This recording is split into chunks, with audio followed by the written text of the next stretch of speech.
అందరికీ నమస్కారం. శ్రీనివాస్ చెప్పే కథలకు మీకు స్వాగతం. ఇప్పుడు మనం వినబోయే సీరియల్ కొమ్మూరి సాంబశివరావు గారు రచించినటువంటి పదును లేని కత్తి గుళ్ళు లేని పిస్తోలు 6వ భాగం. ఉత్తరం ఏది అడిగాడు స్వరాజ్యరావు. తెస్తాను అని గిరిధర్ లోపలికి వెళ్ళి కాసేపట్లో తిరిగి వచ్చి ఒక కవరు స్వరాజ్యరావుకు అందించాడు. ఆ కవరు మౌంట్ రోడ్లో పోస్ట్ చేయబడింది. అరటావు కాగితం, చిన్న చిన్న పిల్లలు రాసినట్టున్నాయి అక్షరాలు. ఇన్స్పెక్టర్ ఉత్తరం చదివి యుగంధర్కి అందించాడు. యుగంధర్ ఆ ఉత్తరం ఒకసారి చదివి జేబులోంచి బోతద్దం తీసి అక్షరాలు పరీక్ష చేసి ఈ ఉత్తరం ఆ ఉత్తరం ఒక మనిషి రాసినవే అన్నాడు. స్వరాజ్యరావు తల ఊపాడు. ఇంతలో డాక్టర్ లోపల నుంచి వచ్చాడు. ఎలా ఉన్నారు నాన్నగారు అడిగాడు గిరిధర్. గాబరా పడవలసిన అవసరమేమీ లేదు. విపరీతమైన మానసిక క్షోభ వల్ల మూర్ఛపోయారు. ఇప్పుడు తెప్పరిల్లారు. సాయంకాలానికల్లా లేచి తిరుగుతారు. విశ్రాంతి తీసుకునేటట్టుగా చూడండి అన్నాడు డాక్టర్. ఆయనతో ఇప్పుడు మాట్లాడచ్చా అడిగాడు స్వరాజ్యరావు డాక్టర్ని. తప్పనిసరి కాకపోతే సాయంకాలానికి వాయిదా వేయండి అని చెప్పి డాక్టర్ వెళ్ళిపోయాడు. స్వరాజ్యరావు గిరిధర్ వైపు తిరిగి ప్రశ్నార్థకంగా చూశాడు. సాయంకాలం రండి, ఇప్పుడు డిస్టర్బ్ చేస్తే మళ్ళీ మోత్స వస్తుందని భయంగా ఉంది అన్నాడు గిరిధర్. స్వరాజ్యరావు తల ఊపాడు. మీ చెల్లెలు గిరిజతో మాట్లాడటానికి అవకాశం ఉంటుందా అని అడిగాడు యుగంధర్. ఎందుకు? నిన్న పోలీస్ ఇన్స్పెక్టర్ వచ్చి గిరిజను పోలీస్ స్టేషన్కి తీసుకెళ్ళి చాలా ప్రశ్నలు అడిగి స్టేట్మెంట్ కూడా రాయించుకున్నట్ట. ఇంకా ఏం మాట్లాడాలి అడిగాడు గిరిధర్. ఆమె ఒంటిగా పోలీస్ స్టేషన్కి వెళ్ళిందా? అవును, నాన్నగారికి నాకు కూడా కోపం వచ్చి కూడా వెళ్ళలేదు అన్నాడు గిరిధర్. 1-2 విషయాలు అడగాలి, దయచేసి పిలవండి అన్నాడు స్వరాజ్యరావు అధికారయుతంగా. గిరిధర్ గిరిజని కేకేశాడు. గిరిజ హాల్లోకి వచ్చి తలుపు దగ్గర నిల్చుంది. వెంకట్రాజుతో నీకు పరిచయం ఎంతకాలమైంది అడిగాడు యుగంధర్. 6 నెలలైంది. అతన్ని గురించిన వివరాలు చెప్పు. అతన్ని గురించి నాకు తెలిసిన విషయాలన్నీ చెప్పానుగా. ఎన్నడన్నా సంపూర్ణ అనే ఆమెను గురించి నీతో మాట్లాడా అడిగాడు యుగంధర్. లేదు. అతని తల్లిదండ్రుల గురించి చెప్పాడా? లేదు. విచిత్రంగా ఉందే. అతన్ని పెళ్లి చేసుకునేందుకు నిశ్చయించుకున్నావు, మరి అతను పుట్టుపూర్వోత్తరాలు తెలుసుకోవడానికి ప్రయత్నించలేదా? అతన్ని గురించి తెలుసుకోవటానికి ప్రయత్నించాను కానీ అతని తల్లిదండ్రుల గురించి తెలుసుకోవటానికి ప్రయత్నించలేదు అంది గిరిజ. ఇంతలో గిరి అనే కేక వినిపించింది లోపల నుంచి. నాన్నగారు పిలుస్తున్నారు అని గిరిధర్ లోపలికి వెళ్ళిపోయి 5 నిమిషాల తర్వాత హాల్లోకి వచ్చాడు. నాన్నగారు లేచారా? ఎలా ఉన్నారు అడిగాడు యుగంధర్. చాలా నీరసంగా ఉన్నారు. మేము మాట్లాడటానికి వచ్చామని చెప్పారా? చెప్పాను, మాట్లాడవలసిన అవసరం లేదన్నారు అన్నాడు గిరిధర్. మాతో మాట్లాడటానికి నిరాకరించారా అడిగాడు స్వరాజ్యరావు. గిరిధర్ తల ఊపి ఆయన మీకు కంప్లైంట్ ఇవ్వలేదట, పోలీసుల సహాయం ఆయనకు అవసరం లేదు అని చెప్పారు అన్నాడు. అప్పటికీ ఒక మనిషి దారుణంగా హత్య చేయబడ్డాడు. ఆ హంతకుడు హత్య చేస్తానని బెదిరిస్తూ ఉత్తరం రాశాడు మీ నాన్నగారికి. సహాయం అవసరం లేదంటాం ఆశ్చర్యంగా ఉంది అన్నాడు యుగంధర్. గిరిధర్ జవాబు చెప్పలేదు. మా సహాయం అవసరం లేకపోతే పోనివ్వండి, ఆయనతో మాట్లాడాలి అన్నాడు యుగంధర్. నాన్నగారు మాట్లాడవలసిన అవసరం లేదని చెప్పారు అన్నాడు గిరిధర్. అంతలో మళ్ళీ గిరిధర్ అని పిలవటం వినపడింది. యుగంధర్ చటుక్కన లేచి కేక వినపడిన వైపు వెళ్ళాడు. యుగంధర్ లోపలికి వెళ్ళకండి అన్నాడు గిరిధర్. ట్రెస్పాస్కి ప్రాసిక్యూట్ చేయండి కావాలిస్తే అని యుగంధర్ లోపలికి వెళ్ళాడు. రంగారావు నవారు మంచం మీద పడుకొని ఉన్నాడు. మూల ఉన్న చిన్న బల్ల మీద టెలిఫోన్ గిరగిరా తిరుగుతోంది. ఎవరు మీరు అడిగాడు Rangarao. Detective Yugandhar. Get out అన్నాడు రంగారావు కోపంగా. యుగంధర్ కోపం తెచ్చుకోలేదు. మంచానికి దగ్గరగా వెళ్ళి మిస్టర్ రంగారావు, ఏదో మానసిక వ్యధతో మీరు ఇలా ప్రవర్తిస్తున్నారని అనుకుంటున్నాను. మిమ్మల్ని హత్య చేస్తానని బెదిరిస్తూ ఉత్తరం రాసిన మనిషి వెంకట్రాజును హత్య చేశాడు కనుక ఉత్తరం ఉత్త బెదిరింపు కాదు. ఆ మనిషి మళ్ళీ ఇంకో హత్య చేయకముందే అతన్ని పట్టుకోవడానికి సహాయపడటం వివేకమైన పని అన్నాడు. దయచేసి తక్షణం ఇక్కడి నుంచి వెళ్తారా అన్నాడు రంగారావు. సంపూర్ణ విషయం మీరెంత దాచాలని ప్రయత్నించినా దాగదు, ఎలాగూ బయటపడుతుంది అన్నాడు యుగంధర్. అది ఉత్త బుకాయింపు. రంగారావు సంపూర్ణను గురించి మాట్లాడటం ఇష్టం లేక తనతో మాట్లాడటానికి నిరాకరిస్తున్నాడని యుగంధర్ ఊహించాడు. రంగారావు మొహం పాలిపోయింది. మొహం గోడ వైపుకు తిప్పి పడుకున్నాడు. యుగంధర్కి జవాబు చెప్పలేదు. జబ్బుగా ఉన్న మా నాన్నగారిని మీరు ఇంకా ఇలా రోస్ట్ పెట్టారంటే లాయర్ను పిలవాల్సి వస్తుంది అన్నాడు గిరిధర్ తలుపు దగ్గరకు వచ్చి. యుగంధర్ నవ్వి వెళుతున్నాను అన్నాడు. ఇక హలో, ధర్మారావు స్పీకింగ్ అన్నాడు ధర్మారావు టెలిఫోన్ రిసీవర్ తీసుకొని. హలో, నేను శారదని. ఆలోచించావా అడిగాడు ధర్మారావు. ఆలోచించాను, నాకు ఒక వజ్రాల నెక్లెస్ కావాలి అంది శారద. వజ్రాల నెక్లెసా? ఎంత ఖరీదులో అడిగాడు అతను. కనీసం 10,000 రూపాయలన్నా ఖరీదన్నా ఉండాలి. ధర్మారావు నవ్వి వజ్రాల నెక్లెస్ బదులు 10,000 రూపాయల రొక్కం తీసుకోవచ్చుగా అన్నాడు. అది నాకు ఇష్టం లేదు. నా చిన్ననాటి స్నేహితుడు ధర్మారావు జ్ఞాపకార్థం ఒక నెక్లెస్ ఇచ్చాడని చెప్పుకోవచ్చు. అందరికీ చెప్తావన్నమాట. ఎందుకు చెప్పను? మరి నీ భర్తకి? ఎప్పుడో చెప్పేశాను అంది శారద. నువ్వు సంపూర్ణను గురించి చెప్పే విషయాలు అంత విలువ చేస్తాయో లేదో నాకెలా తెలుస్తుంది అడిగాడు ధర్మారావు. నేను సంపూర్ణను గురించి చెప్పగలిగిన విషయాలు ఇవి. ఆమె ఎవరిని పెళ్లి చేసుకుంది, అతనితో ఎక్కడుండేది చెప్తాను. సంపూర్ణ ఇప్పుడు ఎక్కడుంది తెలుసన్నమాట అడిగాడు ధర్మారావు. ఎక్కడ ఉండేది తెలుసు. అయితే వెంటనే నన్ను కలుసుకో. నీకు ఆ 10,000 రూపాయలకి చెక్ ఇస్తాను. నెక్లెస్ కొనుక్కుంటావో కాసుల పేరు కొనుక్కుంటావో నీ ఇష్టం. నువ్వే మొన్న వెళ్ళిన నగల కొట్టుకు వెళ్ళి నెక్లెస్ కొని నన్ను కలుసుకో. ఆ కొట్టు మేనేజర్కి నా పేరు చెప్పు. నేను ఏరిన నెక్లెస్ ఇస్తాడు. నీ చెక్కు కూడా తీసుకుంటాడు అంది శారద. సరే, ఎక్కడ కలుసుకోను అడిగాడు అతను. మా ఇంటికి రా. మరి నీ భర్త? పని మీద ఊరెళ్ళాడు అంది శారద.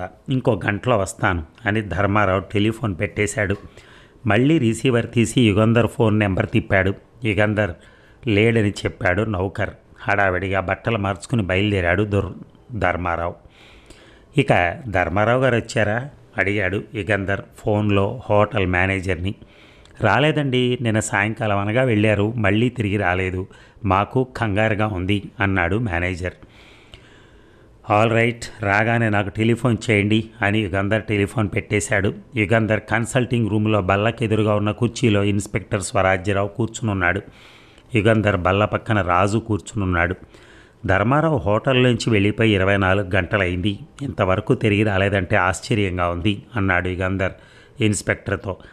కాపలా ఉంచిన డిటెక్టివ్ కానిస్టేబుల్ని ఏమంటానికి వీల్లేదు. ధర్మారావు హోటల్లోంచి బయటికి రావటం చూశాట. ధర్మారావు తిన్నగా ట్యాక్సీ స్టాండ్ దగ్గరికి వెళ్ళి ట్యాక్సీ ఎక్కాట. స్టాండ్లో ఒక ట్యాక్సీయే ఉందట కనుక ఆ ట్యాక్సీని వెంబడించడానికి అవకాశం లేకపోయిందట. ట్యాక్సీ నెంబర్ రాసుకున్నట్ట కానిస్టేబుల్. ట్యాక్సీ తిరిగి రాగానే ధర్మారావుని ఎక్కడికి తీసుకెళ్ళావని డ్రైవర్ని అడిగాట. నాదముని అండ్ సన్స్కి తీసుకెళ్ళానని చెప్పాడట అతను. వెంటనే అక్కడికి ఆ ట్యాక్సీలోనే వెళ్ళాట కానిస్టేబుల్. ధర్మారావు ఆ కొట్లో కానీ ఆ ప్రాంతాల కానీ లేడట అన్నాడు స్వరాజ్యరావు. నా తప్పు కొంచెం ఉంది. కాపలాకు ఒక కానిస్టేబుల్ నుంచాను కానీ బయటికి వెళ్తే అతను తనకు తోడుండేటట్టు చూడమని నేను ధర్మారావుకు చెప్పి ఉండవలసింది. అతను నాదముని అండ్ సన్స్కు వెళ్ళాడంటే శారదను కలుసుకోవటానికి అయ్యి ఉండాలి. అతను 10,000 రూపాయల నెక్లెస్ కొన్నాడని మేనేజర్ చెప్పాడు. బహుశా ఆ నెక్లెస్ శారదకి ఇవ్వటానికి అయి ఉంటుంది అన్నాడు యుగంధర్. గౌరవనీయమైన కుటుంబం లాయర్ గారి భార్య ఇతని వద్ద నెక్లెస్ తీసుకుంటుందా అన్నాడు రాజు. సంపూర్ణను గురించి తెలుసుకోవటానికి ఎంత ఖర్చు చేయటానికైనా ధర్మారావు సిద్ధపడ్డాడు.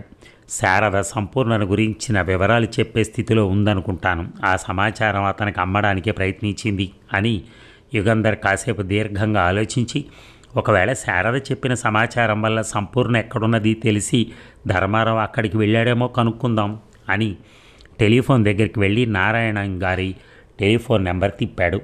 అవతల నుంచి హలో నారాయణ అయ్యంగార్ అని వినిపించగానే యుగంధర్ రాజుకు సంజ్ఞ చేశాడు. రాజు రిసీవర్ తీసుకుని ఆడదానిలా గొంతు మార్చి హలో శారద ఉందా అడిగాడు. 2 నిమిషాల తర్వాత అవతల నుంచి హలో శారద స్పీకింగ్ అన్న మాటలు వినిపించగానే డిటెక్టివ్ యుగంధర్ మీతో మాట్లాడతారు అని రిసీవర్ యుగంధర్కి అందించాడు రాజు. శారదమ్మ గారు, ధర్మారావు గారిని గురించి మీతో అవసరంగా మాట్లాడాలి. టెలిఫోన్లో మాట్లాడచ్చా లేక మనం కలుసుకుందామా అడిగాడు యుగంధర్. టెలిఫోన్లో మాట్లాడండి అన్నది శారద. నిన్న ధర్మారావు గారు మిమ్మల్ని కలుసుకున్నారా? లేదు. నిన్న ధర్మారావు గారు నాదముని అండ్ సన్స్కు బయలుదేరారు. 10,000 రూపాయల నెక్లెస్ కొన్నారు. మిమ్మల్ని కలుసుకుని ఆ నెక్లెస్ మీకు ఇచ్చి సంపూర్ణ గురించి మీరు చెప్పే విషయాలు తెలుసుకోవటానికి బయలుదేరాడు. అవును, నేను మా ఇంటికి రమ్మన్నాను. చాలాసేపు అతని కోసం కాచుకున్నాను, కానీ రానేలేదు. నెక్లెస్ కొన్నాడన్నమాట. ఏం చేశాడు, ఎందుకు రాలేదు అంది శారద. మిమ్మల్ని కలుసుకోవటానికి రాకపోవటమే కాదు, ధర్మారావు తిరిగి హోటల్కి కూడా వెళ్ళలేదు ఇంతవరకు. ఆయన అదృశ్యమై 24 గంటలైంది అన్నాడు యుగంధర్. ధర్మారావు అదృశ్యమయ్యాడా అడిగింది శారద కంగారుగా. అవును, అతను ఆపదలో ఉండవచ్చని నాకు అనుమానంగా ఉంది. ఈపాటికి అతని ప్రాణానికి మోసం కలిగిందేమో తెలియదు. అతని జాడలు తెలుసుకునేందుకు సహాయం చేయాలి మీరు. నేనేం చేయగలను అడిగింది శారద. సంపూర్ణను గురించి మీరు అతనికి చెప్తానన్న విషయాలు చెప్పండి. శారద నవ్వి, ధర్మారావు చాలా పెద్ద ఎత్తు వేశాడన్నమాట. నాకు ఆ నెక్లెస్ ఇవ్వకుండా సమాచారం సంపాదించాలని చూస్తున్నాడా? అలాంటి ఎత్తులు నా దగ్గర పనికిరావు అంది. ఇందులో మోసమేం లేదు. ధర్మారావు అదృశ్యమైన విషయం నిజం. మిమ్మల్ని మోసం చేయాలని ధర్మారావుకు లేదు. మీరు నాదముని అండ్ సన్స్కు ఫోన్ చేసి అడగండి. ధర్మారావు 10,000 రూపాయల నెక్లెస్ కొన్నాడని చెప్తారు వాళ్ళు. అది మీకు ఇవ్వటానికే బయలుదేరాడు, కానీ మిమ్మల్ని కలుసుకునే లోపలే ఆయనకి ఏదో ఆపద సంభవించుండాలి అన్నాడు యుగంధర్. ఏమో, నెక్లెస్ కొనటం కూడా మీరు ఆడుతున్న నాటకం అయి ఉండొచ్చు అన్నది శారద.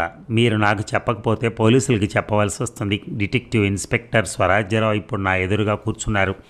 ఆయన మీ ఇంటికి వస్తారు అన్నాడు యుగంధర్. మా వారు లాయర్, నాకు పోలీసులంటే భయం లేదని మీకు తెలియదేమో అంది శారద.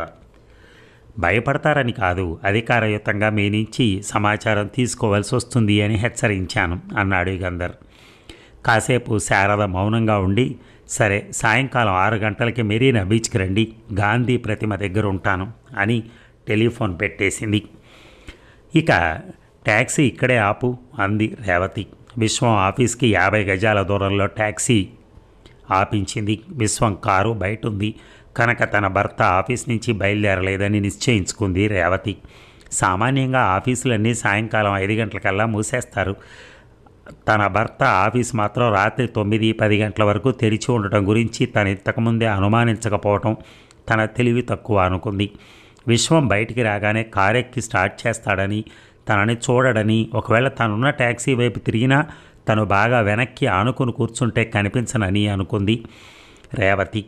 చీకటి పడింది. విశ్వం ఆఫీసులో గుమస్తాలందరూ వెళ్ళిపోయారు. గేటు జవాను మాత్రం బయట స్టూల్ మీద కూర్చుని ఉన్నాడు. విశ్వం గదిలో దీపం వెలుగుతోంది. అందరూ వెళ్ళిపోయిన తర్వాత ఏం చేస్తాడో లోపలికెళ్ళి చూడాలనిపించింది రేవతికి. కానీ తమాయించుకుని ఓపికగా ట్యాక్సీలో కూర్చుంది. గంట దాటింది. ట్యాక్సీ డ్రైవర్ సనగటం ప్రారంభించేసరికి 5 రూపాయల నోటు డ్రైవర్ చేతిలో పెట్టి, ఇది కాక మీటర్ డబ్బిస్తాను అంది రేవతి. డ్రైవర్ తృప్తిపడి ఊరుకున్నాడు.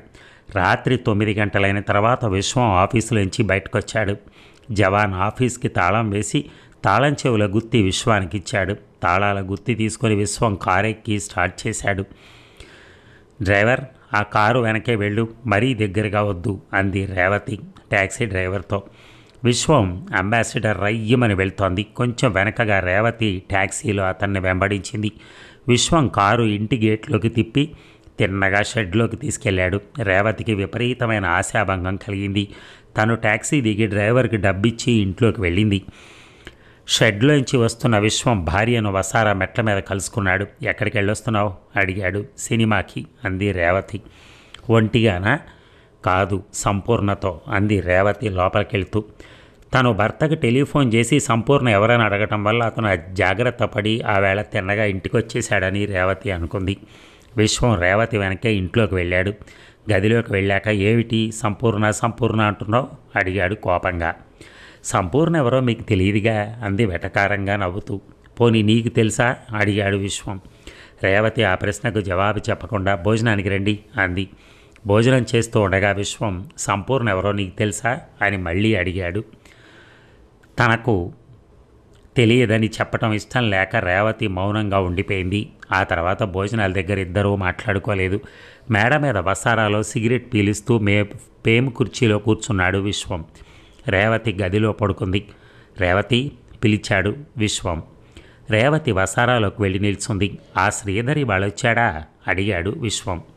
రేవతి తల ఊపింది. నేను లేనప్పుడు రావద్దని చెప్పలా?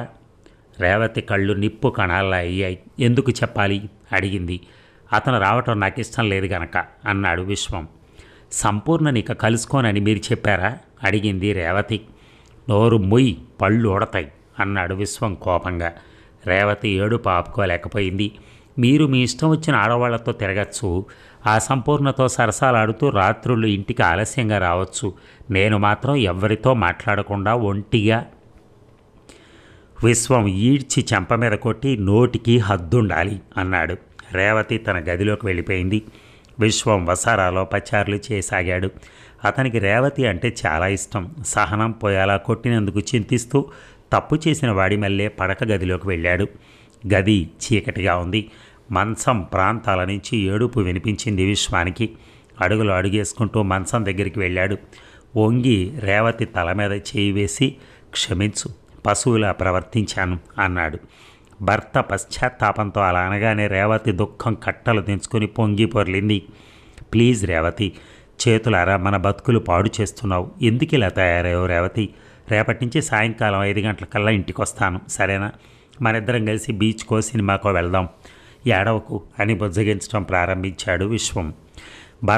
భర్తలో కలిగిన ఈ ప్రవర్తనకు ఆశ్చర్యపోయింది రేవతి. సంపూర్ణ విషయం తెలిసిపోయిందేనా ఇలా అంటున్నారు అడిగింది. సంపూర్ణ అని కొట్టుకుపోతున్నావు. ఆమెను గురించి నీకెవరు చెప్పారు అసలు అడిగాడు విశ్వం. ఇలాంటి విషయాలు ఎంత ప్రయత్నించినా దాగవు అంది రేవతి. విశ్వం ఆమెను తన ఒళ్ళోకి లాక్కుని, రేవతి, తెలియకుండా మాట్లాడకు. సంపూర్ణకి ఎన్నేళ్ళు ఉంటాయి అనుకుంటున్నావు అడిగాడు. నాకేం తెలుసు, బహుశా నాకంటే చిన్నదేమో. 55 ఏళ్ళు ఉంటాయి అన్నాడు విశ్వం. అబద్ధాలు, నన్ను మోసం చేయటానికి అలా చెప్తున్నారు. నిజమే చెప్తున్నాను అన్నాడు విశ్వం. అయితే దాపరికం దేనికి? ఎక్కడుంది? మీకు ఆవిడికి సంబంధం ఏమిటి అడిగింది రేవతి. ఆమె ఎక్కడుందో నాకు తెలియదు అన్నాడు విశ్వం. ఆమెకు మీకు సంబంధం ఏమిటి? ఆమె నా తల్లి అన్నాడు విశ్వం. ఇక రంగారావు గారు అని వినపడగానే గిరిజ గుమ్మం దగ్గరికి వెళ్ళి ఎవరు అడిగింది. రంగారావు గారు ఉన్నారా అడిగాడు అతను. ఉన్నారు, మీరెవరు అడిగింది గిరిజ. డిటెక్టివ్ ఇన్స్పెక్టర్ స్వరాజ్యరావు గారు పంపించారు. రంగారావు గారిని ఆయన కుమార్తె గిరిజను హెడ్ క్వార్టర్స్కి పిలుచుకురమ్మన్నారు అన్నాడు అతను. ఎందుకు? నాకు తెలియదు, ఉండండి నాన్నగారితో చెప్పొస్తాను అని లోపలికి వెళ్ళింది. 5 నిమిషాల్లో రంగారావు హాల్లోకి వచ్చి, మమ్మల్ని పోలీస్ హెడ్ క్వార్టర్స్కి ఎందుకు రమ్మన్నారు అడిగాడు కోపంగా. నాకు తెలియదు అన్నాడు ఆ వచ్చిన మనిషి. మమ్మల్ని ఏదైనా అడగవలసి ఉంటే ఇంటికి వచ్చి అడగాలి కానీ పోలీస్ హెడ్ క్వార్టర్స్కి రమ్మంటం ఏమిటి గర్జించాడు రంగారావు. ఏవో కొన్ని ప్రశ్నలు అడగవలసిందట, ఎవరో సాక్షిని మీకు చూపించాలట, మీరు రానంటే మెటీరియల్ విట్నెస్గా మిమ్మల్ని కస్టడీలోకి తీసుకోవాల్సి వస్తుందని చెప్పమన్నారు అన్నాడు అతను. రంగారావు వచ్చిన మనిషిని తీక్షణంగా చూసి, మరీ అన్యాయం అయిపోయింది, పోలీస్ జూలం రాను ఎక్కువైపోతోంది, అమ్మాయి ఎందుకు, నేను వస్తే చాలదు అన్నాడు. గిరిజ గారిని కూడా తీసుకురమ్మన్నారు అన్నాడు అతను. రంగారావు వణుకుతూ, సరే అమ్మాయి పద వెళ్ళొద్దాం అని గేటు వద్ద ఆగి ఉన్న కారు దగ్గరికి వెళ్ళి, ఇది పోలీస్ కారు కాదే అన్నాడు. కాదు, పోలీస్ కారులో తీసుకెళ్తే మీ చుట్టుపక్కల వారు ఏమైనా అనుకుంటారని మీకోసం ఇన్స్పెక్టర్ తన కారు పంపించారు. పోలీస్ వ్యాన్ తీసుకురమ్మంటే తీసుకొస్తాను అన్నాడు అతను నవ్వుతూ. అవసరం లేదు, ఏ కారు అయితేనే అంటూ కారు వెనక సీట్లో కూర్చున్నాడు రంగారావు. గిరిజ కూడా కారెక్కి తండ్రి పక్కన కూర్చుంది. అబ్బాయికి కబురు చేయమంటారా అడిగింది గిరిజ తల్లి తలుపు దగ్గర నిలబడి. అవసరమైతే నేనే అక్కడి నుంచి టెలిఫోన్ చేస్తాను అన్నాడు రంగారావు. నల్ల ఫోర్డ్ కారు అది. కారు 30 మైళ్ళ వేగంతో ఎగ్మూరు వైపు వెళ్తోంది. నిర్మానుష్యంగా ఉన్న నుంగంబాకంలో కాలేజీ రోడ్డు ప్రాంతాల చాలా వేగంగా వెళ్తున్న కారు 2-3 సార్లు గుటకలు వేసినట్టుగా చప్పుడు చేసి చటుక్కున ఆగిపోయింది. ఏమైంది అడిగాడు రంగారావు. బ్యాటరీ కనెక్షన్ వదిలేయిందనుకుంటాను అని అతను కారు దిగాడు. కారు వెనక్కి వెళ్ళి డిక్కీలోంచి ఒక సీసా తీసుకుని ముందుకొచ్చాడు. ఆ సీటు కింద పాత బట్ట ఉంది, తీసుకొని ఇవ్వండి అంటూ వెనక వైపు తలుపు తెరిచాడు. అప్పటికే అతను 2 రూమాళ్ళు ఆ సీసాలోని క్లోరోఫామ్తో తడిపాడు. రంగారావు గిరిజ అనుమానించలేదు. కొంచెం ఇటు ముందుకు జరగండి అన్నాడు అతను. రంగారావు గిరిజ ముందుకు జరిగారు. అతను చటుక్కున తన చేతిలోని 2 జేబు రుమాళ్ళు మరొక చేతిలోకి పట్టుకుని వాళ్ళ ముక్కులకి అదిమి పెట్టాడు. రంగారావు 2 చేతులతో అతని చేయి తోసేయటానికి ప్రయత్నించాడు. గిరిజ గెలగెలలాడింది కానీ అట్టే వ్యవధి లేకుండానే 2 క్షణాల్లో వాళ్ళకి స్పృహ పోయింది. ఇద్దరూ సీట్లో వెనక్కి జారగిలబడిపోయారు. అతను ఒకసారి వీధి 2 వైపులా చూశాడు. రోడ్డు మీద ఎవరూ లేరు. అతను తృప్తిగా నవ్వుకుని కారు స్టార్ట్ చేశాడు. ఇక ఇలా ఇసుకలో కూర్చోండి అంది శారద డిటెక్టివ్ యుగంధర్ తన దగ్గరికి రాగానే. యుగంధర్ ఇసుకలో చతికిలబడి మీరు సహాయం చేయటానికి అంగీకరించినందుకు చాలా థ్యాంక్స్ అన్నాడు. ధర్మారావు తిరిగి వచ్చాడా అడిగింది శారద. లేదు, సంపూర్ణ గురించి మీకు తెలిసిన విషయాలు చెప్పండి అడిగాడు యుగంధర్. మా ఇంట్లోంచి వెళ్ళిపోయిన 5-6 ఏళ్ల తర్వాత ఎప్పుడో సంపూర్ణ తిరిగి మా ఇంటికి వచ్చింది. అప్పుడు 2 పిల్లల్ని తీసుకొచ్చిందని అమ్మ మీతో చెప్పింది కదా. పెళ్లి చేసుకున్నానని చెప్పింది. ఇద్దరూ తన పిల్లలే అని కూడా చెప్పింది అన్నది శారద. భర్త పేరు, ఏ ఊళ్ళో ఉంటున్నది, అతను ఏ ఉద్యోగం చేస్తున్నది చెప్పిందా అడిగాడు యుగంధర్. శారద తల ఊపి భర్త పేరు రంగారావు అని, కడపలో శానిటరీ ఇన్స్పెక్టర్గా ఉన్నాడని చెప్పింది అంది. యుగంధర్ ఆశ్చర్యపోలేదు. రంగారావుకి సంపూర్ణకి ఇటువంటి సంబంధం ఏదో ఉండాలని ముందే అనుమానించారు. తర్వాత మళ్ళీ ఆమెను ఎన్నడైనా మీరు చూశారా అడిగాడు యుగంధర్. 2 ఏళ్ల క్రితం మా ఇంటికి మళ్ళీ వచ్చింది. అమ్మ ఊళ్ళో లేదప్పుడు అంది శారద. 2 ఏళ్ల క్రితం వచ్చిందా? ఎక్కడుంటున్నానని చెప్పింది అడిగారు యుగంధర్. చాలా బేదగా కనిపించింది. బాగా చిక్కిపోయింది. వయసు మళ్ళటం వలన అలా అయిందేమో. మా ఇంట్లో వంట మనిషిగా పెట్టుకోమని అడిగింది. పెళ్లి చేసుకున్నది, పిల్లలు పెద్దవాళ్ళై ఉంటారు. ఆమెకు అదేం కర్మ అడిగాడు యుగంధర్. నేను అదే ప్రశ్న అడిగాను. తన కర్మ అంది. రోజులు బాగాలేవు అంది. విపులీకరించి మాత్రం చెప్పలేదు. మరి మీరేమన్నారు అడిగాడు యుగంధర్.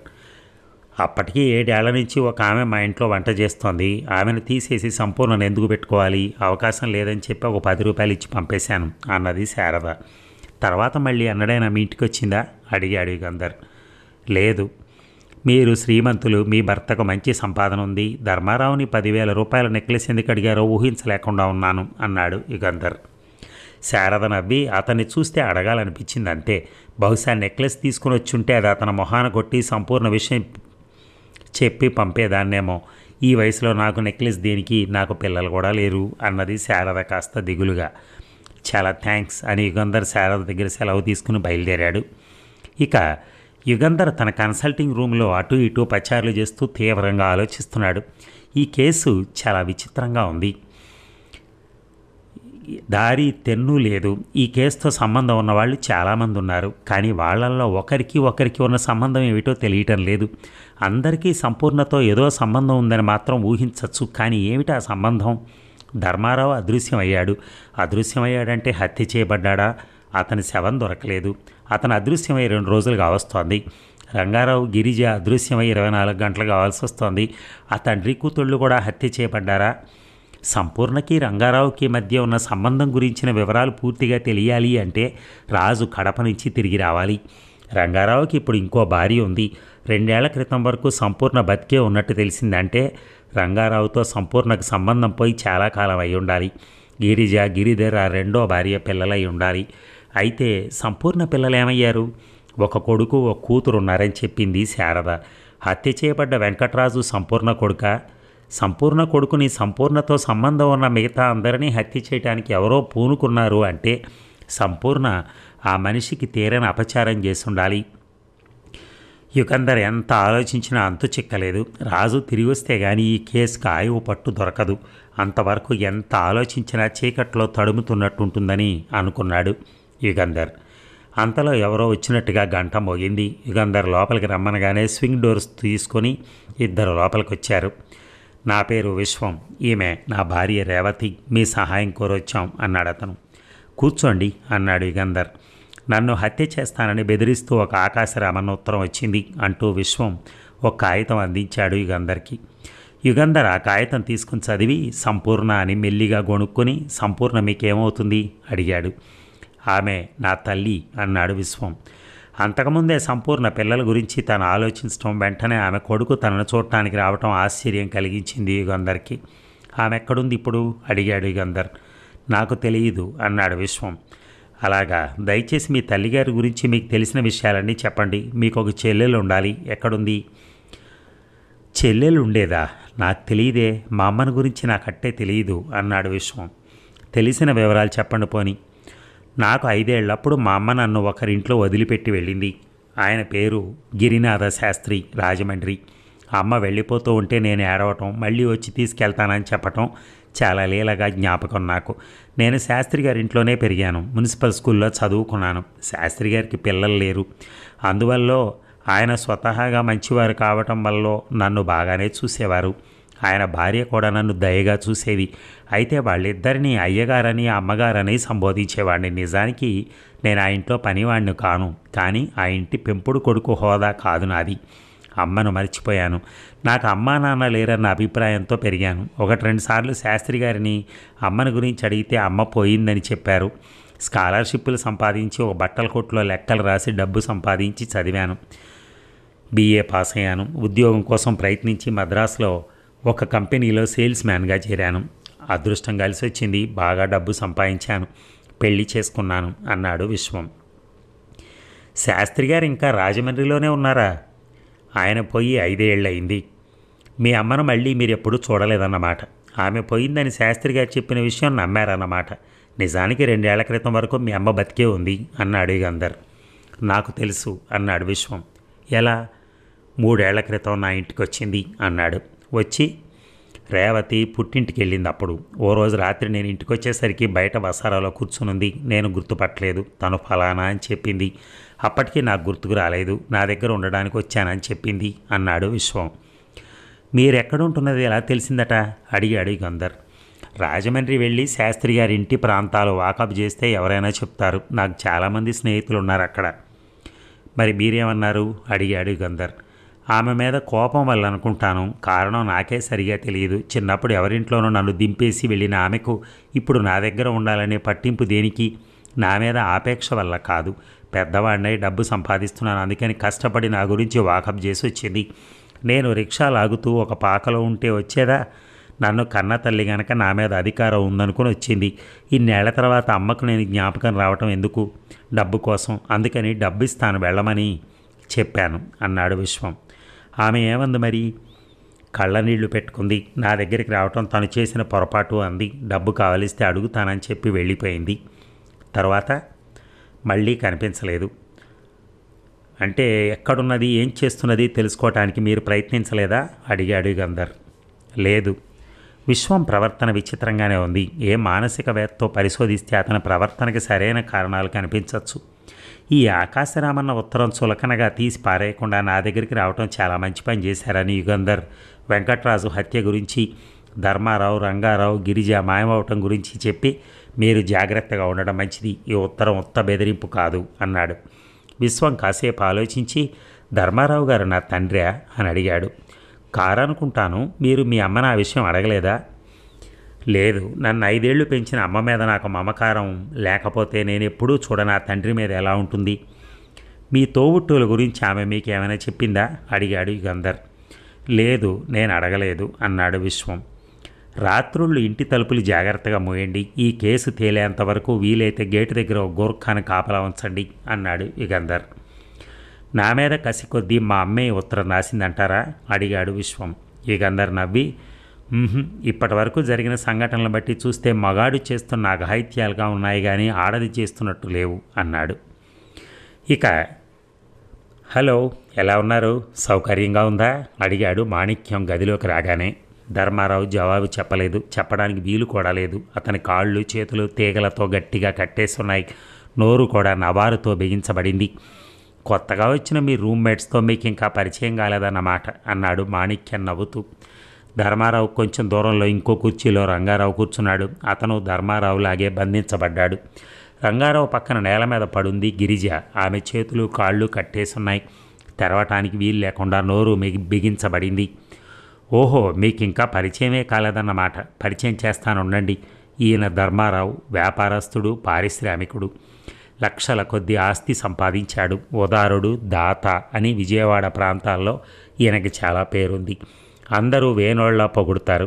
ఈయన కాలేజీలో చదువుతున్నప్పుడు సంపూర్ణ అనే యువతిని చెరిచాడని, ఆమె గర్భవతి అయినా ఆమెకేమీ సహాయం చేయకుండా తన పేరు ప్రతిష్టల కోసం తాపత్రయపడిన నీచుడని ఎవరికీ తెలియదు. బహుశా తెలిసినా ఏదో కుర్రతనపు చేష్ట అని ప్రజలు క్షమిస్తారు. ఈయనకిప్పుడు డబ్బుంది గనక విరివిగా దానాలు చేస్తాడు అని విరగబడి నవ్వాడు మాణిక్యం. ఇక ధర్మారావు కనురెప్పల వాల్చకుండా మాణిక్యాన్ని చూశాడు. మాణిక్యం మానసికంగా ఆరోగ్యంగా లేడని ధర్మారావు గ్రహించాడు. అదొక రకమైన మానసిక చాంచల్యం కలిగి ఉండాలి అనుకున్నాడు. ఈయన పేరు రంగారావు, శానిటరీ ఇన్స్పెక్టర్, రాజంపేటలో ఉండేవారు. ఈయన డబ్బు బాగా సంపాదించారు. ఈయన చేసిన తప్పంతా అంతా ఇంత ఘోరమైంది కాదు. సంపూర్ణ పిల్లానికని దిక్కు లేక తిండి లేక మాడుతూ ఉంటే ఈ రంగారావు తన ఇంట్లో ఉండమని, తనకు వంట చేసి పెట్టమని ఆమెను పిలిచాడు. అప్పటికింకా రంగారావుకు పెళ్లి కాలేదు. సంపూర్ణను చేపట్టడం, ఆమెను చెరచటం ఈ అనుభవశాలి కట్టే కష్టం కాలేదు. సంపూర్ణ తన కొడుకును అనాథ శరణాలయంలో దింపేసి వస్తే ఆమెను పెళ్లి చేసుకుంటానన్నాడు. సంపూర్ణ అతని మాటలు నమ్మింది. కొడుకుని ఒక అనాథ శరణాలయంలో దింపి తిరిగి రంగారావు వద్దకొచ్చింది. రంగారావు సంపూర్ణ భార్యాభర్తల మళ్ళీ ఉండేవారు. ఒక కొడుకు ఒక కూతురు పుట్టారు. కూతురు కొంతకాలానికి పోయింది. సంపూర్ణ తన మాట చెల్లించుకుంది కానీ రంగారావు సంపూర్ణను మోసం చేశాడు. ఆమెను పెళ్లి చేసుకోలేదు అని రంగారావును చూస్తూ కాసేపు మౌనంగా ఉండిపోయాడు మాణిక్యం. ఈ రంగారావుకి ఇంకో ఊరికి బదిలీ అయింది. ఎవరో గొప్పింటి వాళ్ళు తమ పిల్లను కట్నంతో సహాయిస్తామని వచ్చారు. అప్పటి రంగారావుకి సంపూర్ణ మీద మోజు తీరిపోయింది. వెతికి ఏదో కారణం కల్పించి సంపూర్ణని ఇంట్లోంచి తరిమేశాడు. కొడుకుతో వీధుల పాలైంది సంపూర్ణ. రంగారావు పెళ్లి చేసుకుని సుఖంగా ఉన్నాడు అన్నాడు మాణిక్యం. రంగారావు కళ్ళు మూసుకున్నాడు.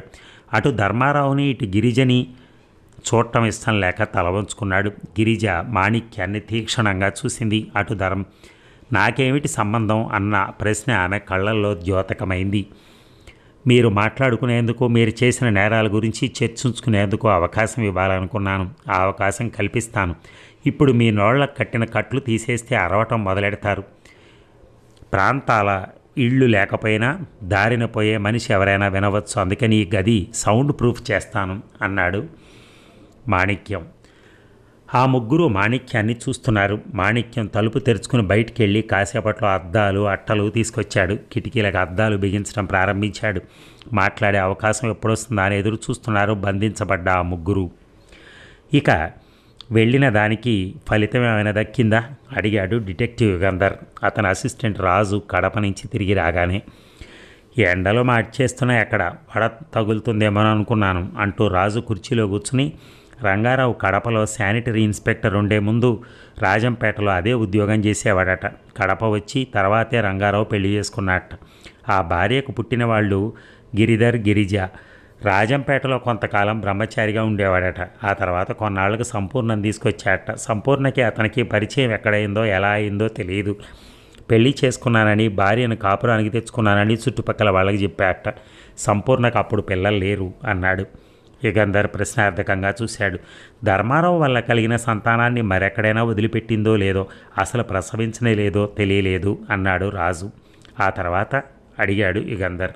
రాజంపేటలో ఉండగానే సంపూర్ణ కూతురు పోయిందట. రంగారావు సంపూర్ణతో పాటు కడపకు బయలుదేరాడని రాజంపేటలో అతని పక్క ఇంటి వాళ్ళు చెప్పారు. కానీ కడపలో సంపూర్ణ అతనితో లేదు. అంటే రంగారావు రాజంపేట వదులుతూ దోవలో సంపూర్ణను కూడా వదిలేశాడని తెలుస్తోంది అన్నాడు రాజు. అప్పటినుంచి మద్రాసుకు వచ్చేంతవరకు రంగారావు కడపలోనే ఉన్నాడన్నమాట. సంపూర్ణ ఏమైందో తెలుసా? తెలియలేదు అన్నాడు రాజు. వెంకట్రాజు ఊరు రాజంపేట. రంగారావు చాలా కాలం రాజంపేటలో ఉన్నాడు. సంపూర్ణ రంగారావుతో చాలా కాలం రాజంపేటలో ఉంది. వెంకట్రాజుకి సంపూర్ణకి ఏమైనా సంబంధం ఉందేమో కనుక్కున్నావా అడిగాడు యుగంధర్.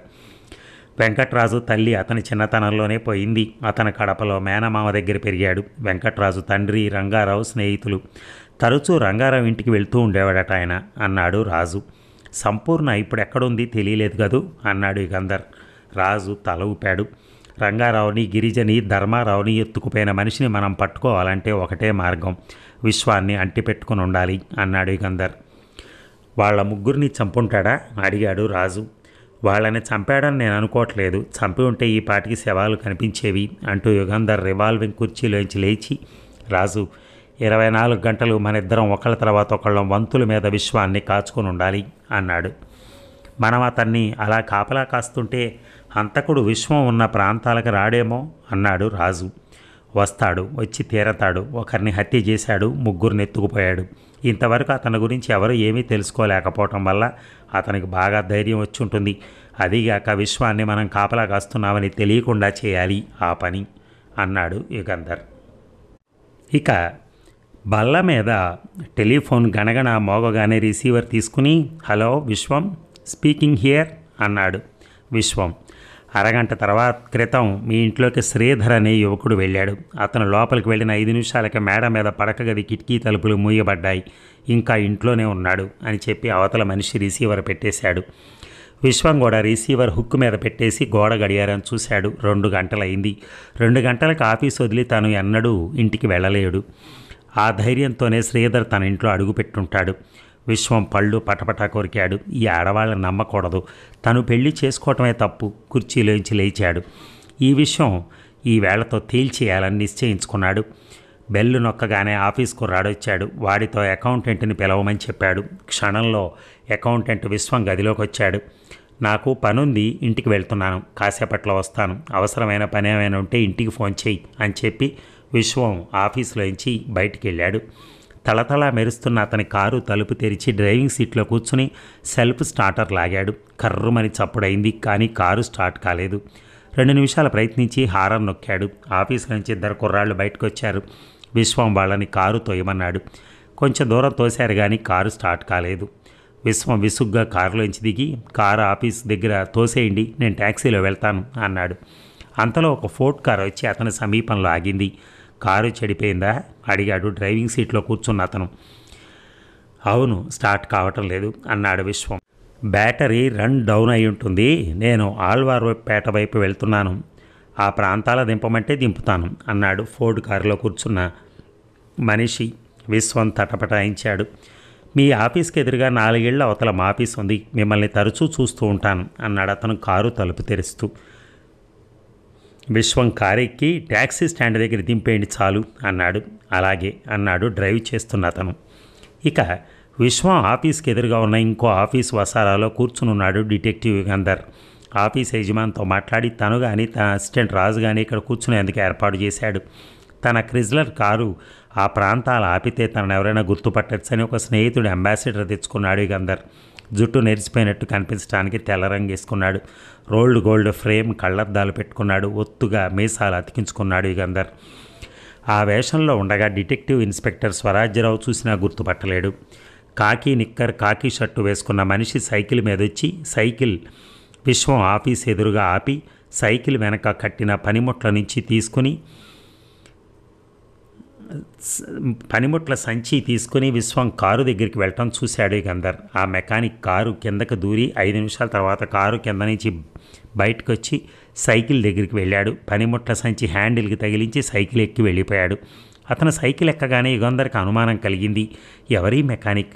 విశ్వం కారు రిపేర్ చేయడానికి విశ్వం పిలిపించుంటే రిపేర్ చేసే ముందు కానీ రిపేర్ చేసిన తర్వాత కానీ విశ్వాన్ని కలుసుకోకుండా ఎందుకు వెళ్ళిపోయాడు? తను సరిగా రిపేర్ చేసింది లేనిది పరీక్ష చేయలేదు కూడా. విచిత్రంగా ఉంది. ముందే తనకు అనుమానం కలిగి ఉంటే ఆ మెకానిక్ని ఆపేసేవాడు. కానీ సైకిల్ ఎక్కి తను వెంబడించి పట్టుకోవటం సాధ్యం కాదు. వెళ్ళి విశ్వం కారుని పరీక్ష చేద్దామా అనుకున్నాడు. కానీ అది వివేకమైన పని కాదని, తన ఉనికి ఎవరో తెలియకూడదని అక్కడే కూర్చున్నాడు యుగంధర్. కాసేపటికి విశ్వం ఆఫీసులోంచి బయటికి రావటం, కారెక్కటం, కారు స్టార్ట్ కాకపోవడం చూసి యుగంధర్ అంబాసిడర్ కారెక్కాడు. ఓ ఫోర్డ్ కారు విశ్వం పక్కకొచ్చి ఆగటం, విశ్వం ఆ కారు ఎక్కడం చూసి యుగంధర్ ఆ కారుని వెంబడించాడు. మరి ఈ భాగం ముగిద్దామా? మళ్ళీ రేపు కలుద్దాం. Thank you.